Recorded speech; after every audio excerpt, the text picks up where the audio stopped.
Hi, everybody. My name is Bobby Richardson. Today is going to be a special broadcast because there's all this information coming through about what's happening around the world. So we can I think humanity can kind of feel this pull that something's coming. And my team kept bringing me to all these things that were happening around the world. And mainly what was being orchestrated by those in charge. So I want to talk about those things, and I want to talk about also what we can do so that we don't fall into their game anymore. Because no matter what happens, their game has worked for them for eons. So they've been doing this game for a very long time with us, manipulating us. And it's not until we start to see through it. And how do we see through it? We start to see our own power, and then we start to see what they've been using against us, our own power that they've been using against us. So one of the things that they brought me to that came into my reality was The Simpsons. So The Simpsons tend to predict a lot of stuff that's happening, and even the bridge falling just recently and all of that with the ship and stuff, that's just been predicted through The Simpsons. Now, I want to talk to you about why they do this. So what my team's been telling me on what happens. So we collectively create our reality, but we've been told that our imagination is nothing. It doesn't mean anything, and it doesn't really, it's something you just kind of put in the back burner over there. But storytelling and using the imagination has been part of humanity's reality for a very, very, very long time, like pretty much since the beginning of time.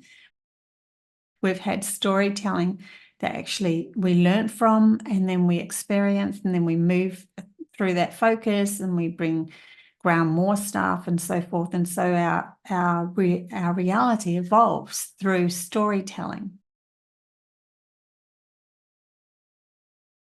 So through the storytelling and using our imagination, we have created our reality. Whether you like it or not, it has to come from the imagination first, and then we decide whether we want to ground it, whether we can use what's around us to ground it, that sort of thing. It goes beyond that, they said. It literally, our imagination, when it comes to a collective, when it comes to a mass vibration, can literally move mountains. And so when we have been told they're taking me to a tribe, and if a tribe was told by the shaman that this is going to happen, it's literally like they're pressing them on the head saying this is going to happen, and then the tribe starts to believe, and then it actually starts to happen. That's how that worked. And as time's gone by, a lot more people in the world, and now we're collectively coming together through the web and through TV and so forth. So to be able to program the masses, they use a program that most people will watch, and then they will put this image through that program, or a story through that program. People are watching it, their imagination gets flicked into that scenario, and what it brings up is a opening in the energy field of humanity's consciousness for them to stage that act without too much karmic backlash. So they know the power of the imagination. That's why in the school systems 100 years back or so, especially, the 3 guys came up with this whole thing of we've got to get rid of the imagination by the age of 12. Not allowed to have it in your schooling anymore. So they started to wean humanity off their imagination from the age, right from the beginning of school through to 12 in those primary years. By the time they get to high school, they're just doing this following, copying and repeating what everyone else says. That's how you pass an exam. That's how you get an A and all that sort of thing. And the imagination was put over there as a hobby or something like that. You know, you're never going to make money out of that. And they put this, sort of installed this into humanity's consciousness. Now we are coming up to the eclipse and the 4th of the 4th, 2024, which is kind of adding up to 4 fours.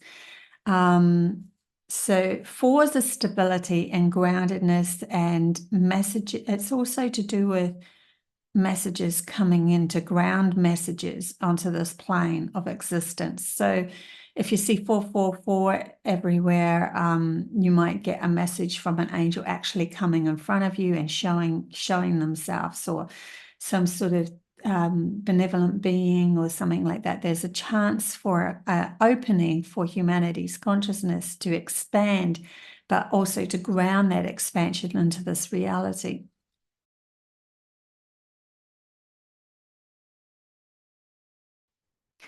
And then along with that, we've got on the 8th of the 4th, the eclipse. So what are the powers to be doing? They are releasing, I don't know, they are firing off 3 rockets. I don't know exactly what's happening here, but they're firing off 3 rockets at 3:33. They're calling the event after a snake deity.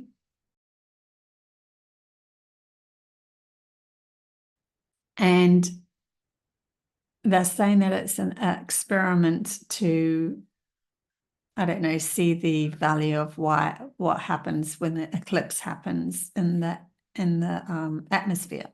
I don't know, some sort of scientific reason for them doing this. At the same time, they are rebooting the CERN Hadron Collider. So with the CERN Hadron Collider and the release of these rockets seemingly at the same time through the eclipse, it seems to me that they are going to try to shift our reality into what they want. So it's funny though, my guides are laughing. They're laughing at this because the portal will be open no matter what. And humanity has too many people awoken. There's too many of us awoken. The light workers are awoken, the witches and the wizards and all those holding all the codes. They're awakening very, very much so. So they know the powers and the spells and all that. The ones that are needed to be awoken are already awoken. So that it's like coming to the end of their days and they're just putting all of their eggs in one basket and pushing it out there and seeing if it will work. And they can only really do what they used to do because they're very logical based. So they're cut and pasting what they used to do, hoping that it would work, you know, put out the fear game, try to get our imagination to focus in on what they want and all disasters and stuff like that. And then recreate it and go, see, this creation's actually happening, all that sort of stuff. But what they don't realize is that many of us that are awoken have already understood that when we get a collective coming together that starts to focus in on creating something beautiful, we can use this energy, we can use this opening, whether they start the CERN Hadron Collider or not, or whether whatever they're doing doesn't make any difference, because we can use the energy that's happening to start using our powerful imagination to create something new. So this is why my guides, and I just found this all out like the last day or so. So my guides have already been telling me, go online, do a chat bar, get everybody into this energy of focusing in on the new earth, focus in on what do we really want to see on this earth, using our imagination to spark a new vibration so that we are moving towards what we really, really desire here. We're starting to gain our power back by recognizing the power of our imagination. That will spark something new, and then our focus and our attention will be taken to that. So That's why on the 4th of the 4th of the 4th, I finally figured it out why my guides are going, do a long live. Like they wanted at least 2 hours, a long live. And so I'm going to do this long live no matter who turns up or whatever, because then the video's at least going out there. And I am sure there's many, many people, other people out there that have like much, much bigger following that can do this as well. And hopefully if other people are starting to realize that they can actually use the power of their own collective, of all the people that they have in their subscribes and stuff like that, with the YouTubes and the Facebooks and all that, that we can actually start to focus our attention on what we actually want, like talk about it.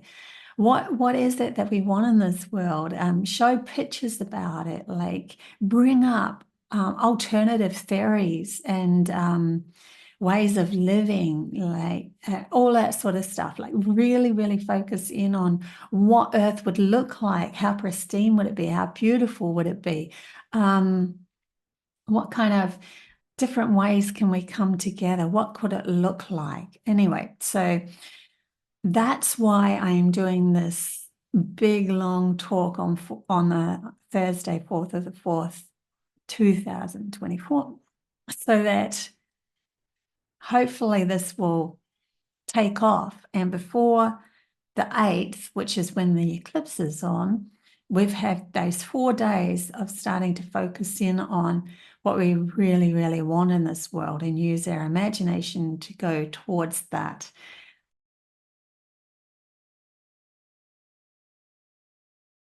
Hope you can join me then, and then we can collectively come together, use our imagination, set out new vibrations. It should be fun. I'll bring up all sorts of things about what our reality could look like, talk about the new Earths that I've actually visited, bring those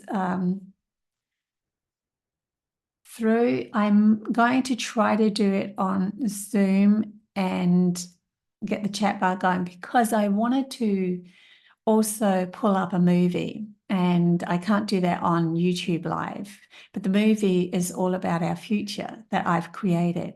So I'm going to see if I can figure that out with the chat bar also happening. So until then, I'll see you on the 4th. Bye.